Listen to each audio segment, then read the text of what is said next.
سلمان کو کہا، ایک سائل آیا نبی کے در پر، سلمان اس کی مشکل ہے، ذرا مدینے میں جا کر کسی مومن کے ذریعے اس کی مشکل حل کراؤ۔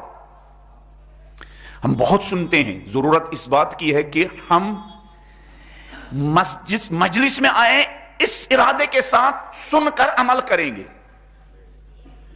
ہماری مشکل یہ کہ ہم پہلے تو سیکھنے کی نیت سے نہیں آتے ہیں، ہم طالب علم بن کر مجلسوں میں نہیں آتے ہیں۔ پہلا مرحلہ ہے کہ ہم سیکھنے آئے، پھر نیت کریں کہ جو ہم سیکھیں اس پر عمل کریں۔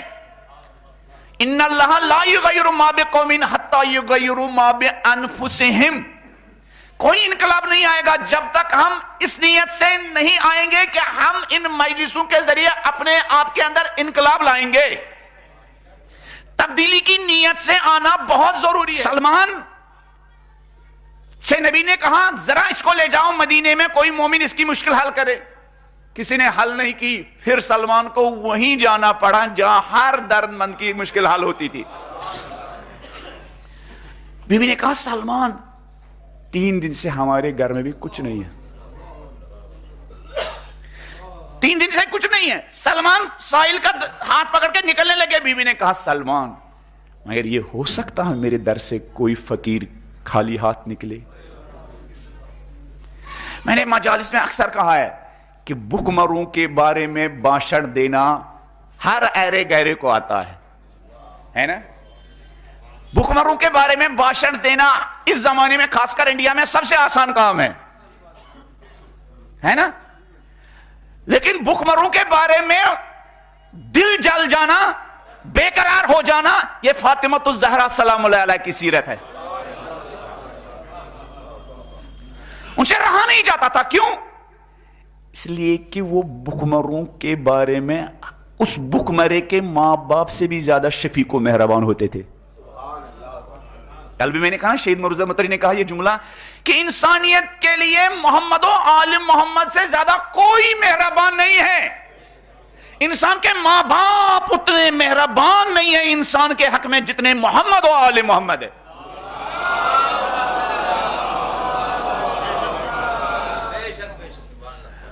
سلمان نے کہا بلاؤ اس کو۔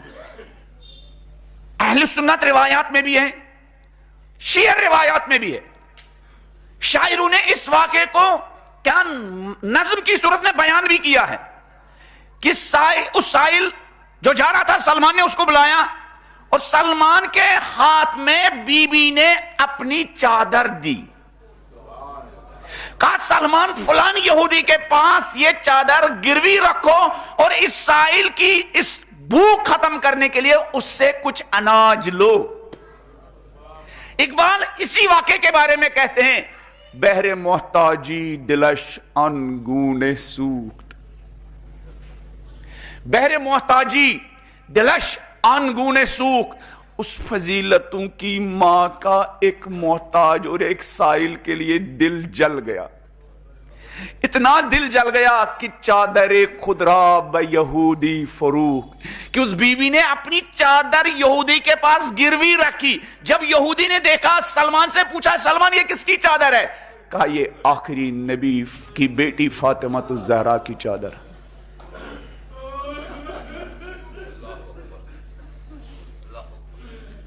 کہا یہ آخری نبی کی بیٹی کی چادر ہے۔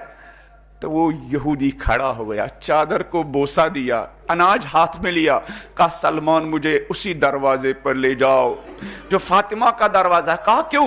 کہا ہماری کتابوں میں لکھا ہوا ہے آخری نبی کی اولاد انسانیت کے حق میں اتنے مہربان ہوں گے کہ وہ اپنی چادریں اگر ان کو گروی رکھنی پڑیں گی وہ گروی رکھیں گی، مگر کسی بھوکے انسان کی بھوک ان سے برداشت نہیں ہوگی۔ اور وہ سائل یہودی فاطمہ الزہرا کے دروازے پر آیا، سائل کی حاجت روائی کی اور اسی چادر زہرا کے صدقے لا الہ الا اللہ محمد رسول اللہ کا کلمہ بھی پڑھا۔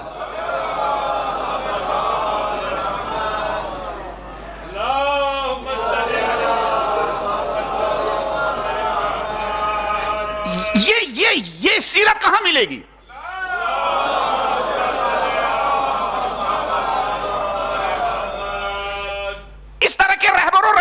کہاں ملیں گے؟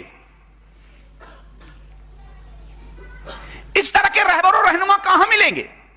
اور اہل بیت علیہم السلام کے جو مطمع نظر شیعہ ہیں نا، وہ انہی کوالٹیز کے شیعہ ہے۔ اہل بیت نے شیعہ معاشرے کا جو خود نقشہ کھینچا ہے، کس کا؟ شیعہ معاشرے کا۔ اہل بیت نے جو شیعہ معاشرے کو خود جس کی ڈیزائننگ کی ہے، ایک مرتبہ میں ڈیزائننگ کرتا ہوں، ایک مرتبہ اہل بیت کی ڈیزائننگ۔ ہم کبھی کبھی وہ ڈیزائننگ پیش کرتے ہیں جو خود ساختہ ڈیزائننگ ہوتی ہے، خود ساختہ نقشہ ہوتا ہے، اس کا محمد و آل محمد کے نقشے اور ڈیزائننگ سے کوئی واسطہ نہیں ہوتا ہے۔ عام طور سے ہم لوگوں کی مرضی کے لیے، مومنوں کی خوشی کے لیے کیا خود ساختہ ڈیزائن اور خود ساختہ شیعہ معاشرے کا نقشہ پیش کرتے ہیں، جس کا فاطمی نقشے اور فاطمی ڈیزائننگ سے دور کا بھی رشتہ نہیں ہوتا۔ محمد و آل محمد نے خود شیعہ معاشرے کا ایک نقشہ کھینچا ہے کہ شیعہ معاشرہ کیسا ہونا چاہیے، شیعہ معاشرے کے عقیدہ کیسا ہونا چاہیے، شیعہ معاشرے کا اخلاق کیسا ہونا چاہیے، شیعہ معاشرے کا فیملی ریلیشن کیسا ہونا چاہیے، شیعہ معاشرے کا تربیتی اصول کیسا ہونا چاہیے، شیعہ معاشرے کا تعلیمی نظام کیسا ہونا چاہیے، شیعہ معاشرے کی اقتصاد کیسی ہونی چاہیے، شیعہ معاشرے کے یوتھز کیسے ہونی چاہیے، شیعہ معاشرے کی تجارت اور شیعہ معاشرے کی سیاست اور پالیٹکس کیسی ہونی چاہیے۔